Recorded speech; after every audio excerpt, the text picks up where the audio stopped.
Nós adoramos, nós ficamos pensativos com o teatro, mas agora vem a cerejinha do bolo.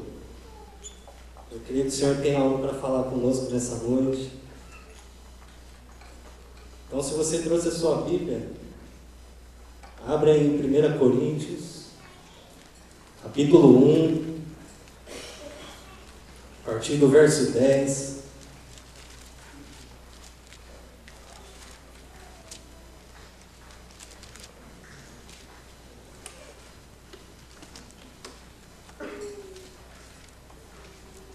Muitas vezes nós achamos que a nossa igreja tem problemas, né? Mas mal sabe você como que era essa igreja de Corinto. E a gente vai meditar um pouquinho nela hoje. 1 Coríntios, capítulo 1, verso 10. Diz assim a palavra do Senhor: Irmãos, em nome do nosso Senhor Jesus Cristo, suplico a todos vocês que concordem uns com os outros no que falam, para que não haja divisões entre vocês, e sim, que todos estejam unidos num só pensamento e num só parecer. Meus irmãos, fui informado por alguns da casa de Cloe de que há divisões entre vocês. Com isso, quero dizer que cada um de vocês afirma: eu sou de Paulo, eu de Apolo, eu de Pedro e eu de Cristo. Acaso Cristo está dividido? Foi Paulo crucificado em favor de vocês? Foram vocês batizados em nome de Paulo? Dou graças a Deus por não ter batizado nenhum de vocês, exceto Crispo e Gaio, de modo que ninguém pode dizer que foi batizado em meu nome. Batizei também os da casa de Estefanas. Além destes, não me lembro se batizei alguém mais, pois Cristo não me enviou para batizar, mas para pregar o Evangelho, não com palavras de sabedoria humana, para que a cruz de Cristo não seja esvaziada. Cristo, sabedoria e poder de Deus. Senhor, eu quero te agradecer, Deus. Agradecer porque o Senhor é um Deus que tem misericórdia de nós, é longânimo, é tardio em irar-se. O Senhor é bondoso, benevolente para com as nossas vidas. Por isso nós te clamamos, Senhor. Abre o nosso entendimento, abre o nosso coração, para que nós possamos entender aquilo que o Senhor quer falar conosco. Deus, nós sabemos que é a Tua palavra que faz todo o efeito, Senhor. Não sou eu, não é uma boa oratória, mas é a Tua palavra, Senhor. E eu te peço, Senhor, me use para falar aos nossos corações nessa noite. No nome de Jesus. Amém. Pode se sentar. Como que nós podemos falar de união, queridos, num contexto onde a gente é bastante egoísta, onde há divisões em todos os âmbitos, seja familiares, seja na religião, seja na política? É muito difícil nós falarmos de união, queridos, quando coisas mínimas nos separam. Onde a pessoa torcer para um time A e o outro torce para o time B, e só porque esse time A, que começa com B, que não tem mundial, não, e o outro time tem, aí eles já não se dão bem. Não é verdade, Eduardo? Como que a gente pode falar então de união, um tema tão necessitado nas igrejas hoje? Muitas igrejas, para vocês terem uma ideia, surgem por causa da desunião. Então, como que a gente pode falar de união? Onde as pessoas, elas não se respeitam mais, elas não se suportam, dependendo da ocasião, nem se suportam, inclusive dentro da própria igreja. Acredite se quiser, tem pessoas que não se suportam dentro da igreja. Mas o Senhor, nos últimos dias, Ele tem convidado a gente a ter essa união, esse ajuntamento. Quando nós começamos o trabalho ali com os jovens, a primeira coisa que a gente falou, a gente precisa juntar essa galera. A gente precisa trazer eles de volta. A gente precisa mostrar para eles que é através da união que o Senhor vai operar em nosso meio. Então, ali meditando na palavra do Senhor, eu falei: Senhor, União, Deus, o que o Senhor quer falar conosco nessa noite? O Senhor me trouxe nessa palavra, queridos. A carta de Paulo, queridos, eu não sei se você sabe, ela foi escrita pelo próprio Paulo, né? A carta de Coríntios. Paulo, ele fundou essa igreja. Ele foi, alguns estudiosos dizem que ele foi o primeiro missionário a chegar lá em Corinto e a propagar o Evangelho. Ela foi escrita por volta de 53 a 57 depois de Cristo. E é interessante, queridos, que essa não é a primeira carta. A gente tem aí na nossa Bíblia como a primeira carta, mas nós sabemos através do capítulo 5, verso 9, Paulo ele fala sobre uma outra carta que ele escreveu. Só que aí, infelizmente, essa carta se perdeu, a gente nunca teve o paradeiro dela. Então essa carta, na verdade, ela é a segunda carta que Paulo escreve aos Coríntios. Por quê, queridos? Coríntios era uma igreja completamente problemática. Imagine você uma igreja que enfrentava todos os tipos de problemas. Imoralidade sexual, Jesus, travou, tá vendo? É isso que a união tem que fazer, um completando o outro. Imagine você, queridos, eles eram uma igreja ricamente abençoada em dons, mas também era uma igreja completamente problemática. Ela não sabia usar os dons. Pelo contrário, em vez de eles servirem uns aos outros com os dons, eles acabavam se sentindo melhores que os outros, porque um falava em línguas, outro profetizava. Uma igreja completamente problemática, queridos.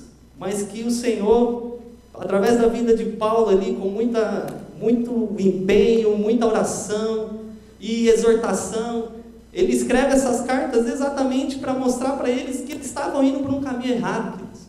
Que o caminho que eles deveriam andar não era o caminho da desinunidade. Oh, meu Deus! Eu vou colocar você aqui do meu lado, aqui para ficar falando. Meu Deus, é a presença do pastor Otair, irmãos. Confesso, só que não.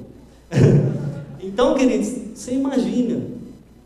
Olha só, que negócio doido. O apóstolo Paulo, ele começa o versículo 10 dizendo: irmãos, pelo amor de Jesus, eu suplico. Algumas traduções você vai encontrar aí: eu rogo que vocês concordem uns com os outros no que falam, para que não haja divisões entre vocês. A primeira coisa que a gente precisa entender, queridos, para que nós como igreja podemos crescer, para que nós como igreja possamos fazer a diferença, ser relevantes no nosso bairro, na nossa cidade, no nosso país, queridos, é a gente andar em união. Nós temos que andar, queridos, em comunhão. A palavra koinonia no grego, uma palavra que ela é bastante usada por Paulo, queridos. Porque imagine você que eles tinham várias dissensões teológicas, várias dificuldades. Então Paulo convida eles a falar: meus, vocês têm que andar em união, queridos, pelo amor de Jesus. Já que vocês não estão fazendo por mim, que cuidei de vocês, que orei pela vida de vocês, pelo amor de Jesus, vocês precisam andar em união, vocês precisam falar a mesma coisa. E é interessante que Paulo ele usa três coisas aqui. Ele fala assim: concordem uns com os outros no que falam, unidos num só pensamento e num só parecer, queridos. Ou seja, quando a gente traduz a palavra comunhão, Paulo ele faz aqui um jogo de palavras, querido, muito interessante, porque ele fala: vocês têm que ter o mesmo pensamento, o mesmo modo de agir, no mesmo sentimento, no mesmo propósito. Como que eu e você, como igreja, queridos, que queremos ir para o céu, nós vamos viver cada um puxando de um lado, cada um fazendo o que bem entende, cada um pregando do jeito que acha que deve pregar? Não, queridos. Eu e você, nós fomos chamados para a comunhão, para a união, queridos. Por isso, assim como Paulo, eu falo no nome de Jesus, queridos, vamos andar em união, em comunhão. Sabe, no meu serviço eu tenho muita dificuldade com isso. Porque lá, infelizmente, apesar de nós trabalharmos para a mesma empresa, parece que cada um trabalha para uma empresa diferente. Eu não sei se você passa por isso, mas eu passo. É uma dificuldade, queridos. E na igreja do Senhor não é diferente. Quando nós temos Jesus amado, aleluia. Quando nós não temos união dentro do corpo, queridos, Tá difícil hoje, hein? Escreva no telão que eu vou fazer assim, ó. Quando nós não temos união dentro da igreja, querido, fica difícil até para trabalhar. E o pastor está aqui para não deixar mentir. É fácil trabalhar quando as coisas estão tudo bagunçado, ninguém tem comunhão com ninguém, pastor? É difícil. É difícil, queridos. É difícil quando lá na sua célula ninguém tem comunhão com ninguém. É difícil quando dentro do seu próprio lar você não tem comunhão com seus pais, você não tem comunhão com a sua esposa, com o seu marido. Então Paulo, ele nos chama, querido, ele chama a igreja de Corinto, e nessa noite o Senhor nos chama, vamos andar em união. Andar em união é ter o mesmo propósito, é ter o mesmo pensamento, o mesmo modo de agir, queridos. Isso não quer dizer que eu e você tem que pensar igualzinho, assim, nos mesmos detalhes a mesma coisa, não é isso. Não é isso que o apóstolo Paulo está querendo dizer para nós, queridos. O que o apóstolo Paulo está querendo dizer, queridos, é que nas coisas concernentes ao reino, eu e você tem que pensar a mesma coisa. Nós não podemos pensar diferente. Não adianta o pastor fala aqui, irmãos, nós vamos fazer o evangelismo. E aí você, aqui mano é evangelismo. E se os irmãos quiserem, eles que vêm até a igreja. A gente manda aí uma e um WhatsApp aí, tá tudo certo. Né? Hoje a gente não tem coragem nem de convidar o irmão na casa dele, ou de ir na rua fazer evangelismo. Hoje a gente manda um WhatsApp. É mais fácil. Você cria lá um grupão, e aí você manda, vai para todo mundo ao mesmo tempo, tá tudo certo. Eu não estou dizendo que isso seja errado não, queridos, porque eu utilizo algumas vezes para fazer alguns comunicados, algumas coisas, não é isso. Mas é que quando nós estamos desunidos, queridos, as coisas não prosperam. Já dizia Jesus que reino dividido não prospera, não vai para frente. E é necessário que nós andemos em comunhão, queridos, num só propósito.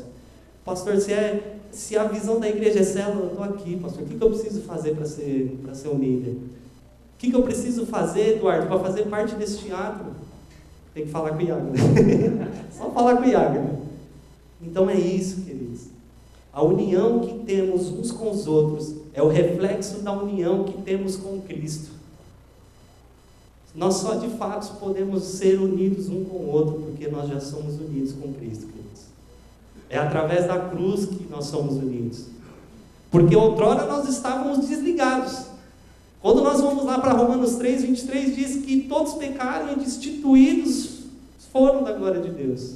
Eu e você, a gente estava destituído, mas através da cruz nós fomos ligados novamente. Nós podemos ter comunhão com Deus. E pelo fato de eu e você ter comunhão com Deus, é por isso que eu posso e preciso e tenho que ter comunhão com você, queridos.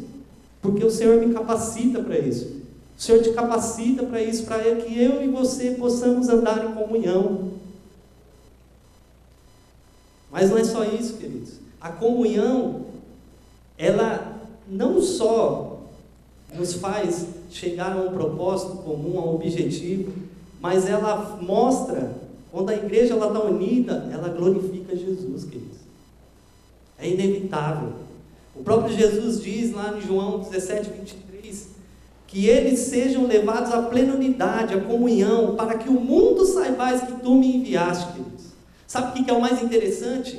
Que eu meditando muito sobre acerca dessas grandes explosões, essas igrejas que têm crescido, eu falei, Senhor, sabe, às vezes a gente olha, não é um crescimento saudável, mas quando a gente olha para a Escritura, Deus, a gente só vê uma coisa. A igreja primitiva, ela só fazia uma coisa, ela perseverava na doutrina dos apóstolos e eles andavam em união, queridos. E Deus acrescentava todos os membros da igreja. E detalhe, a Bíblia diz que eles caíam na graça do povo. Olha que coisa maravilhosa. Queridos, é maravilhoso quando nós chegamos num lugar e nós vemos aquele povo unido, todo mundo na mesma pegada, na mesma sintonia, sabe, jovens ali dispostos mesmo. E quando há essa comunhão, queridos, os outros olham e falam, de fato esse povo é diferente. Mesmo com tantas cabeças, tantos pensamentos que sondam a igreja, times diferentes, pessoas que pensam diferente, mas eles são unidos através da cruz de Cristo. Mas não é só isso, queridos, eles tinham um outro problema, o problema do partidarismo. Acho que quase não tem essas coisas na igreja, né? Nos versos 11 e 12, principalmente no verso 12, o apóstolo Paulo fala assim: com isso quero dizer que cada um de vocês afirme: eu sou de Paulo, eu de Apolo, eu de Pedro e eu de Cristo. Olha, parece até... dá até para criar uma musiquinha do Lázaro, né? Eu sou de Jesus. É interessante, queridos, que os que afirmavam ser de Paulo, eu classifiquei aqui como o partido do PLP, que é o Partido Liberal de Paulo. Porque para muitos, querido, Paulo era um liberal, não sei se você sabe disso. Porque Paulo, ele falava assim: ó, vocês ficam servindo a lei, vocês são escravos da lei. Mas nós que morremos com Cristo, nós estamos livres da lei, para viver em liberdade com Ele. Eles não entendiam, queridos, que Paulo, na verdade, não é que ele era liberal, mas é que ele era uma pessoa que ele cria demais na graça de Deus. Ele pregou muito isso, porque outrora ele era um escravo da lei. Então, quando ele entendeu a maravilhosa graça de Deus que alcançou ele, queridos, ele propagava isso tremendamente, a ponto dele dizer, queridos, que através do Evangelho, da cruz, eu e você, nós temos liberdade. Liberdade, queridos. E não só isso, eles diziam que era do partido de Paulo, porque ele era o fundador de lá. Imagine você, o privilégio de pegar aqui o fundador da igreja, o cara que pôs o primeiro tijolinho ali, e você falar: meu, eu tô com esse cara aí. Aí, de repente, troca de pastor. Aí, pronto. Aí, lascou. Quase não acontece essas coisas, né? Quando troca de pastor, aí é difícil de aceitar, né? E Paulo, pelo fato dele não ter continuado lá, então houve esse partidarismo, né? Infelizmente, muitos ficaram a favor dele, mas também outros não ficaram contra. E o outro partido que surge lá, quer dizer, é o partido do PFA, que é o Partido Filosófico de Apolo. Eu não sei se você sabe, Apolo, ele era um cara muito inteligente. Era um cara muito polido, de uma intelectualidade muito grande. Ele veio de Alexandria, onde surgiu a escola de Alexandria, né, que é a escola que usava muito a teologia alegórica. A cidade que ele morava era uma cidade altamente intelectual. E então Paulo, ele era imagine você, não sei se você conhece, um Augusto Nicodemos dos dias de hoje. O cara era um cara, ele era fera. E infelizmente, não porque ele queria, e nem porque Paulo queria, mas a igreja criou partidarismo dentro da igreja. Então uns diziam: não, eu sou de Paulo. Que Paulo? Eu sou de Apolo. Cara mó inteligente, fala não sei quantos idiomas. Não que Paulo não fosse também, né? Mas infelizmente Corinto era uma região onde existiam muitas escolas filosóficas. Ela só perdia para Atenas. Então eles prezavam muito sobre essa questão da retórica, de falar bonito. Então muitos ficou partido do Apolo. Outros, queridos, já foi para o PLP, que é o Partido Legalista de Pedro. Talvez Pedro, porque ele era um dos cabeças da igreja de Jerusalém, foi um daqueles mais desbravadores ali que andou com Cristo, teve grandes testemunhos fortes, viu Cristo ressurreto antes de ser assunto ao céu. Ele viu Cristo ali glorificado no monte. Então muitos diziam, né, até pelo fato de ter alguns judeus que se converteram ao cristianismo, muitos diziam que era do partido de Pedro. Sou de Pedro. E outros então, queridos, que aqui é o pior, era do partido do PCJ, que é o Partido Cristão de Jesus. Talvez você pode até achar bonito, né? Não, mas eles falaram que era do partido de Jesus. Para alguns estudiosos, queridos, esse partido era o pior, pelo seguinte motivo: eles diziam assim: eu sou de Jesus, eu não preciso de liderança. Sabe os desigrejados de hoje, que não aceitam liderança? Quando o pastor fala alguma coisa, ele: pastor, você está fora da visão, eu sou de Jesus, cara. Jesus só quer meu coração, como se Jesus fosse açougueiro, né, irmãos? Então muitos comentaristas diziam que esse era o pior partido dentro da igreja de Corinto. porque eles eram partidos que eles se achavam os melhores. Até pelo fato de alguns deles falar nas línguas dos anjos, receberam palavras iluminadas, se diziam espiritualmente melhores. Então, esse era um dos piores partidos. Mas pare e pense, imagine você congregar numa igreja assim, onde existe o grupinho do louvor, o grupinho do teatro, o grupinho do... Não estou falando que isso seja errado não, queridos, mas quando nós defendemos somente o nosso grupo e nós não procuramos a comunhão, queridos, nós saímos do propósito. E pior ainda, nós corremos o grande risco de fazer algo que o Senhor abomina, que é dividir a glória dele, queridos. Porque quando você começa a colocar a sua devoção, o seu afeto por uma pessoa, queridos, dizendo, não, eu sou de Eduardo, você está querendo dizer que você está firmado nele, você não está firmado em Cristo. Verso 13, Paulo fala assim, será que Cristo está dividido? Será que foi Paulo crucificado a favor de vocês? Foram batizados vocês em nome de Paulo? Olha que coisa interessante, o apóstolo Paulo fala assim, vocês foram batizados em nome de Paulo? E eu achei muito interessante essa palavra, queridos, que essa palavra em nome de, ela quer dizer literalmente dentro do nome. Olha que negócio louco. Ele estava querendo dizer que pela pessoa que você foi batizado, esse nome, ele tem autoridade sobre a sua vida. Porque o batismo, querido, ele é uma mudança de propriedade. O novo proprietário é aquele cujo nome a pessoa está sendo batizada. Ou seja, todos eles haviam sido batizados em nome de Cristo. Ou seja, eles geram propriedades de Jesus. Mas o fato deles dizerem, eu sou de Paulo, eu sou de Apolo, de Pedro, eles estavam querendo dizer que eles tinham outro dono, não Cristo. Por isso que o apóstolo Paulo fala, será que foi eu que batizei vocês? Foi no meu nome, vocês pertencem a mim? Não, queridos, não é isso. O apóstolo Paulo, ele estava enfatizando que no batismo dos corintianos, o batismo foi realizado no nome de Jesus, que foi o autor e o consumador da fé deles, queridos. Quando você foi batizado, queridos, você foi batizado no nome de Jesus. Você não foi batizado no nome Pastor Pedro, Pastor Roberto, quem lá que seja. Ainda que eles o batizaram, mas o batismo, você foi batizado no nome de Jesus, queridos. Por isso que, se nós quisermos ter uma igreja unida, uma igreja que de fato anda em comunhão, nós não podemos ter partidarismo dentro da igreja, queridos. Nós temos que andar no mesmo propósito, na mesma visão, buscando, queridos, fazer aquilo que de fato agrada ao Senhor. E fazer aquilo que agrada ao Senhor, queridos, nem sempre vai fazer aquilo que agrada a gente. Não sei se você parou para pensar nisso. Porque o Senhor fala assim para você, Eduardo, você só pode ter uma mulher. Não vou te pôr na prova, não. Mas eu tenho certeza, queridos, que homem que gosta de mulher mesmo, porque hoje em dia está difícil ter homem que gosta de mulher.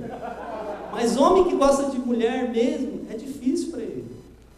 Você imagina numa sociedade onde ter um é bom, dois é bom, três é demais. Ou então, não vou nem falar que é só questão de problema com mulher, e vice-versa, mulher com homem, mas imagine você, Deus falar para você, filho, larga seu vício de pornografia, de cigarro. Obedecer ao Senhor nem sempre é aquilo que a gente quer, querido, mas é o necessário, porque é através da obediência que nós possamos ter comunhão, primeiramente com Cristo, e depois com os nossos irmãos. Então, para que haja de fato, queridos, uma verdadeira união, nós não podemos perder o verdadeiro propósito da igreja. Paulo, ele enfatiza no versículo 17 que Cristo não chamou ele para batizar. Cristo chamou ele para pregar. E não foi por sabedoria humana, mas foi através da sabedoria e poder de Cristo. Olha que coisa interessante, queridos. Não é que Paulo ele não valorizava o batismo, não é isso. Até porque o batismo é uma ordenança do Senhor. Foi Jesus que mandou, queridos. Quando ele deixou suas últimas palavras, ele falou: ide, fazer discípulos de toda a nação, batizando-os em nome do Pai, do Filho e do Espírito Santo, ensinando a guardar todas as coisas que foi o próprio Senhor que nos mandou. Mas não era isso que Paulo estava querendo dizer. Paulo estava querendo dizer, queridos, que através do batismo, que uma ordenança tão séria que o Senhor nos deixou, mesmo isso, mesmo esse ritual, ele não pode impedir o meu e o seu propósito, aquilo que o Senhor colocou para mim e para você. O apóstolo Paulo estava querendo dizer assim: queridos, não fui chamado para isso não, vocês estão falando que foi batizado em meu nome, vocês estão falando aí que é de partido de fulano, partido de... Vocês saíram do propósito, queridos. Esse não é um propósito. O propósito é nós andarmos em união. O propósito, queridos, é nós ganharmos vidas. O propósito é nós mostrarmos para o mundo que nós somos um em Cristo, e assim nós vamos o glorificar, queridos. E esse propósito, queridos, ele não está meramente baseado em palavras de sabedoria, ele não está baseado somente numa boa oratória. Esse propósito que o Senhor colocou para a sua igreja, ele está baseado através do poder do Evangelho, queridos. O mesmo poder que o apóstolo Paulo diz lá em Romanos, capítulo 1, verso 16, onde ele diz que ele não se envergonha do Evangelho, porque é poder, é dínamos. É uma dinamite, querido, na sua mão o Evangelho. É por isso que, se nós ficarmos desunidos, se nós não estarmos em comunhão, nós perdemos o propósito, queridos. Nós perdemos o propósito por pequenas coisas, coisas bobas, mas que nos afastam, que nos traz desinu... Oh, Jesus! É difícil essa palavra hoje, hein? Meu Senhor! Pai, dá essa língua para mim aí, Senhor. Tá difícil. Nós perdemos o foco, queridos. Se nós não andarmos em união, nós perdemos o foco. Primeiramente, porque nós somos chamados para ter uma união com Cristo. E segundo, que eu e você fomos chamados para andar em união.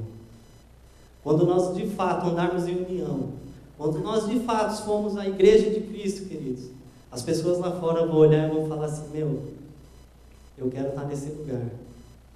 Porque eu não encontro isso no mundo, eu não encontro isso muitas vezes dentro do meu lar, mas eu encontro isso na casa do Senhor. Eu consigo viver com pessoas tão diferentes, mas que têm o mesmo propósito, o mesmo objetivo, que é ganhar vidas, que é discipular, que é trabalhar em células, que é fazer, Senhor, líderes, quer fazer profetas, apóstolos, no sentido de enviados do Senhor para abrir igrejas. E que o Senhor possa, de fato, nos ajudar, queridos. Porque não existe uma igreja que não tenha problemas, mas a igreja que ela está unida, ela consegue vencer todos eles. Porque nós não estamos unidos simplesmente uns com os outros, mas nós estamos unidos com Cristo. E Cristo é o cabeça dessa união. Amém? Vamos orar ao Senhor. Pedir que de fato a gente seja um. Que não fique só em palavras, mas que de fato nós possamos viver isso. Que não fique somente nesse culto, Senhor. Que não fique somente nesse tema. Que não fique somente, Senhor, nos louvores que aqui foi entoado, Senhor. Mas que de fato nós sejamos um, Deus. Assim como o Senhor é um com o Pai, nós sejamos um com o Senhor, para que o mundo veja, e o mundo te glorifique, e o mundo creia que o Senhor foi enviado para salvar, para libertar. Deus, venha tirar todo o partidarismo, Senhor. Quem tem que crescer aqui é o Senhor, Pai. É o Senhor que é o dono dessa igreja, Deus. Não é o pastor, não é os presbíteros, não é os diáconos, não é os membros que são dono dessa igreja. O dono dessa igreja é o Senhor. Por isso eu te peço, Deus, que o Senhor venha trazer, Pai, de fato, Pai, uma comunhão, Pai. Ó Deus, que pessoas tão diferentes, pessoas com pensamentos tão distintos, Senhor, possam andar, Pai, em unidade, possam andar, Senhor, no mesmo propósito, Pai, na mesma, Pai, pensamento, no mesmo modo de agir.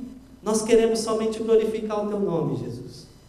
Nós queremos somente, Pai, ó Deus, demonstrar para o mundo, Senhor, que de fato nós somos um no Senhor, e o mundo reconheça isso, e o glorifique. Senhor, eu quero Te agradecer, no nome de Jesus.